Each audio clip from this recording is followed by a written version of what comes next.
Hello and welcome to this special edition and the special coverage coming your way from Nile TV International regarding the latest developments in the Middle East, in the region and even globally, as we have seen in the past few hours a phone call being conducted between the presidents of the United States and Russia, how this will be affecting the latest updates and the days to come in terms of negotiations between the United States and Iran in the war being raged in the Middle East between the United States and Israel and the Islamic Republic.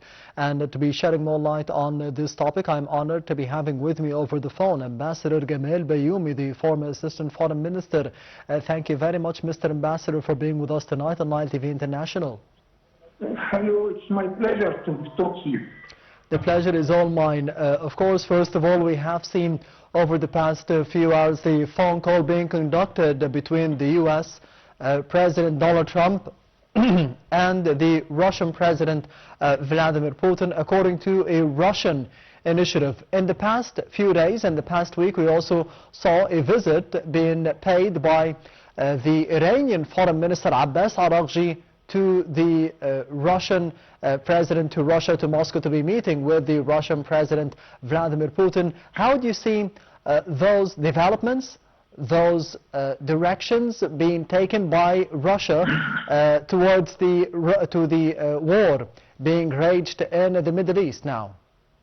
I see it positively because as diplomats we always say if we continue talking to each other then the war is excluded. And the visit of the foreign minister of Iran to Moscow, then this phone call between the Russian leader and the American means that there is sort of message to deliver to the Americans to stop this war, which has no reason, in my opinion. Nothing in this world can satisfy or give a reason for a war against Iran. Iran is not making any nuclear bomb, while the United States and Israel, both of them, they have nuclear bombs. And they close their eyes concerning that.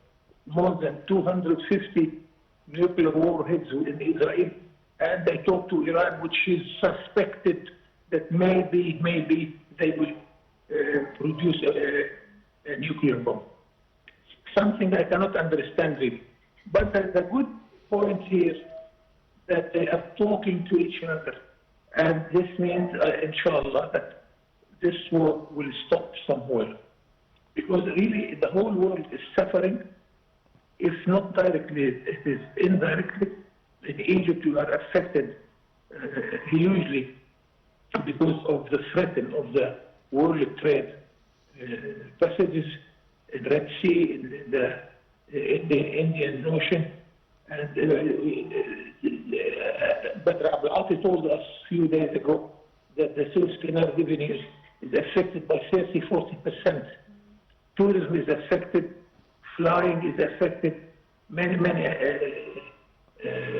activities.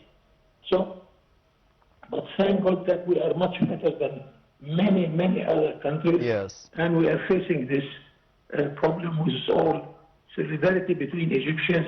Thank God that in our region we are one of rare countries which is still standing on very solid feet with the help of our brothers in Saudi Arabia, in Emirates, and the Gulf states with Morocco. But else we are surrounded with countries with terrible problems. Syria is occupied by 5 forces, foreign forces. Libya is divided in 2 parties.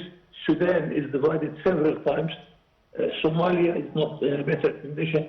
Yemen, which is a member of the Arab League, became a threat problem to navigation and to our national security. So, God help us to navigate through this very difficult war and difficult sea. Yes, in terms of the war between the United States and Iran, we have seen over the past couple of months conflicting statements, especially from the American president, stating that he had the objectives met, throughout this war, the achievements that he had wanted, he already got out of this conflict that took place ever since the 28th of February. On the other hand, we can see the same statements, at least in terms of propaganda, by the Iranian authorities, that they have not lost anything and they withstood the attacks by the American and the Israeli forces. In your opinion, militarily and diplomatically, who won after the ceasefire that we are witnessing nowadays? And today we have seen the statements of the American Minister of Defense, or the Minister of War, the Secretary of War, Pete Hegseth, in front of the Congress, stating that the war had taken at least $25 billion. That's a huge sum of money. Yes, and it seems to me from my corner of the world that each side is trying to claim that he is not suffering.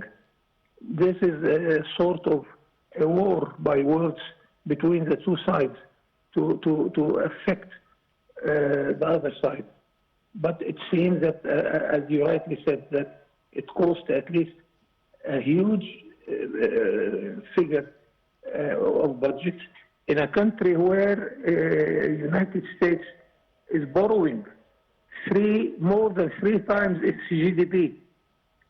And a few months ago, they were going to declare bankruptcy of the government unless the Congress allow them to borrow more and more.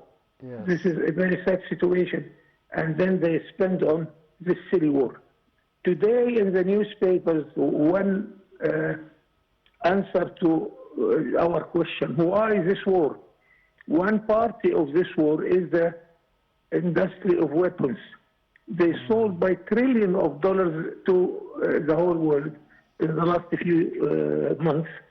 And it's not me, it's President Eisenhower of the United States who warned us to take care of the effect of the industry of armament on those who make decisions, because they are pushing for war and more wars. This is a problem. We have one also person who is requested by the international legal system, which is the Prime Minister of Israel. And if the war stops, he will go to jail. It's that simple. Not only by the international criminal court, yes, but also in his own country. He is requested for the justice in his own country. So I do not trust him for the next step at all. So in between we have the American president that I think he's talking too much, but without listening to his collaborators, because I am quite sure as a diplomat to tell that I have met excellent standards of experts in the Foreign Ministry of the United States and in the Pentagon. So it seems that the president does not listen to them, and he's talking. This is another problem we have to face. But with all due respect, we have to listen and to see from where we can penetrate in order to open a small window of light in this dark tunnel. Yes, Ambassador Gamal Bayoumi, the former Assistant Foreign Minister and a member of the Egyptian Council for Foreign Affairs, thank you very much for being with us tonight on Nile TV International.